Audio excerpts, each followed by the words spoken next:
Welcome to Talk Law Radio with attorney Todd Marquardt of the Marquardt Law Firm at marquardtlawfirm.com. Welcome back to Talk Law Radio. I'm Todd Marquardt. Now it's time to discover your hidden legal issue blind spots by listening to me talk about the law on the radio. And today I'm here with Tim Allums with Keller Williams Realty. You're an associate broker and realtor, and you've been doing that for 12 years. Yes, sir. And you're ranking in the top 10% of San Antonio agents. Mm-hmm. That's great. That's a big feat to Thank you. Reach. You have a degree in economics from UTSA here in San Antonio, and you have certifications like Certified Negotiations Expert, Senior Real Estate Specialist, Military Relocation Professional, and Accredited Luxury Home Specialist. Yes, sir. You're a specialty of specialists. There you go. I got a lot of, almost the entire alphabet behind my name on my business card. There you go. So you're on 9:30 a.m. The Answer and 6:30 a.m. The Word in San Antonio. Also, you're on 1070 a.m. and 103.3 FM in Houston, as well as Facebook Live, YouTube, podcasts everywhere, and talklawradio.com. Isn't that exciting? That is awesome. That's more than I thought. So your family is from Texas. Yes. Tell us the story about how that came to be. So my family's roots go back to pre-Civil War in East Texas, and my father was in the Air Force, so I'm technically a full-blooded Texan, but I was born on an air base in Illinois. Okay, so it's like you're still a natural born, just like federal law says if you're in the Air Force and you're born in another country on an air base, you're still I guess so, if you want to get technical about it, yeah. Okay. And you went to Judson High School. Judson High School, just for one semester. That was when we came back from living in Germany for 3 years. My father was in the Air Force over there. The entire family was living over there, and came back in October of 1985. So just really a little bit more than a semester, and graduated in 1986. Okay. You have a degree in economics. Is that when you decided to be a realtor? No. So I've always been in sales for whatever reason. God's leading into the sales industry. Took me 8 years to get my 4-year degree in economics because I had a passion for cars. I had my first Corvette before I even got my degree. So, but sales tended to be all of the jobs that I had as I was working to pay for my degree and my car hobby. So once I graduated with a degree in economics, I found out that I was making 2.5 times the starting scale working as an analyst for a bank, doing actuarial forecasting, things of that nature. So I just stayed in sales. Okay. Well, we're glad you did. We're going to talk a lot about real estate. Are you ready for that? I'm ready.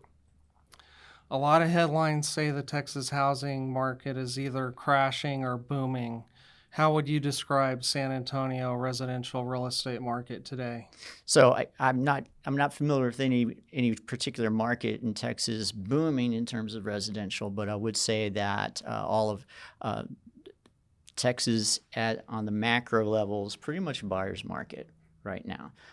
San Antonio is definitely in a buyer's market for residential real estate. It's providing unique opportunities for people who are actually in the buying mode for, the real estate journey of their lives. Provides unique challenges for those in the resale market. So, well, tell us first, what does buyer's market mean? So buyer's market, primarily the definition is that there are more sellers than there are buyers of the inventory. So, it's as opposed to a seller's market like what we experienced during COVID, where it was, just throw any property in almost any condition on the market and just stand back and wait for the offers to come in. It's a little bit of an oversimplification versus right now, especially in the resale market has been very much challenged by new construction. It used to be in the resale market, it was all mostly about location. But now, because affordability is being challenged, and builders can build to the payment that a family needs, a lot of times people will drive that extra distance to get that affordability. A great example is a house that in the resale market, and I'm basing this illustration off an actual transaction, $650,000 house in 78209, which normally would be under contract in, a matter of maybe 10 days, sitting on the market for 10 months, and not the only house that has that affliction, if you will. Perfectly good condition, very well cared for.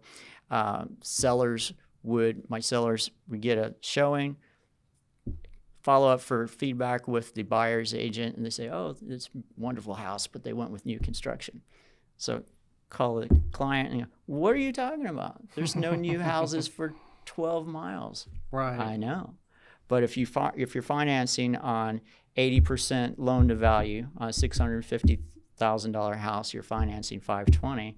When you compare a similar price point and similar amount carried with a bank, new construction where their lender is buying down the rate 2%, you figure out what the principal and interest difference is. This is about $700 a month. That's sort of a payment difference. Before the markets that we were in right now, that sort of delta between what a resale loan would be and what the new construction financing would be was not there. I've read that back in 2019, the average monthly payment was around 22% of a buyer's income. Today, it's 38%. I read that just yesterday. And my mom's dad said don't pay more than a fourth of your income to your housing. And so he would say, don't buy that house. Yeah, what can you do in terms of what's available out there? So definitely, as a percentage of your gross income, those numbers have been pushed, and it's made things very challenging for a lot of families out there. And one of my friends said before driving over here to the show was that back in the olden days, a married couple could afford a house on one person's income. Now it's hard to afford the house on a two-income household. And so is it the mortgage rates? Is it all about the Federal Reserve, or are there other market forces here at work? There's a lot of different forces at work. I don't know that I could quantify all of them, but you think about what the average square footage of a house was in 1973. It was just slightly over 1,000 square foot. What's the average square footage of a house today? Somewhere between, I don't know the exact percent. 2 and 3. 2,800 to 3,000 square feet. So what are we talking about there? So if you triple the size of what the house was in 1970, you could expect to have triple the complexity and triple the expense. Yeah, that makes a lot of sense. Upkeep, yes. So it's not the high cost of living in some instances, it's the cost of high living, as my grandmother would say. Yeah, people don't like to hear that. Right.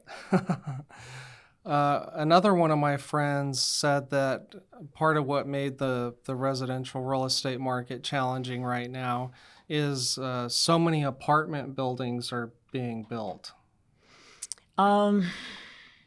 I don't know how much of a factor that is, but there have been a lot of Class A apartments going online, and it has impacted residential single-family detached rentals, such that you've got such intense competition on the Class A properties that you're getting, 2 months free, parking, premium covered parking, amenity centers, all sorts of things that are actually impacting residential rentals, the single-family detached. The family that would traditionally want to have, if they needed to rent, would want that backyard for the kids to play in and for the dog to roam.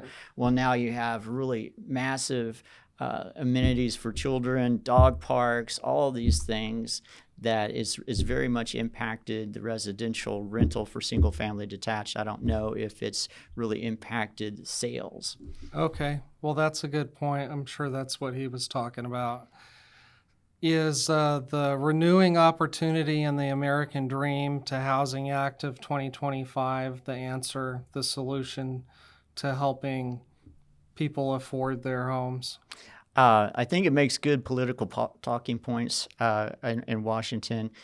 I don't see, based on a superficial reading of some commentary that I've looked at in the past 24 hours, most of what the act is encompassing is very macro scale in terms of relaxing the EPA timelines for your environmental studies that need to be done, infrastructure, that sort of thing. What the commentary that I read was that the average family of four trying to seek a house in whatever MSA that they're in, they're not going to see any economic impact. Or, if houses just went down $10,000 in this bracket, that's not going to happen. And the actual impact of the legislation may take 10 years to actually be seen at a macro level. Yeah. This is Tim Allums. He's with Keller Williams. He's a super real estate broker. He's got lots of certifications. He's in the top 10%. We're talking about San Antonio residential real estate. So we got to take a break, but I did want to mention that when Donald Trump first took office, he had an executive order that almost accomplishes the same thing as this Road to the American Dream Act. And what happened was it worked. And so the hedge funds that were buying up all the houses, they did something different. Let's talk about it after the break. Stay tuned. This has been Talk Law Radio with attorney Todd Marquardt, brought to you by the Marquardt Law Firm. You can learn more at marquardtlawfirm.com. And be sure to listen to the full Talk Law Radio show Saturday mornings at 11 on 9:30 a.m. The Answer. Most families don't realize they have hidden legal blind spots until it's too late.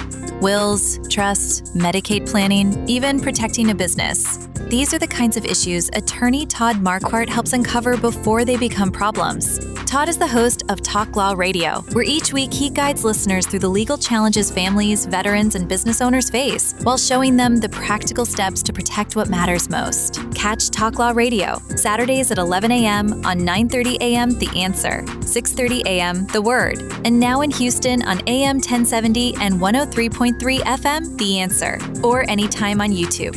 Planning isn't just about documents. It's about peace of mind, security for loved ones, and building a legacy that lasts. Don't wait for a crisis. Do it before you die.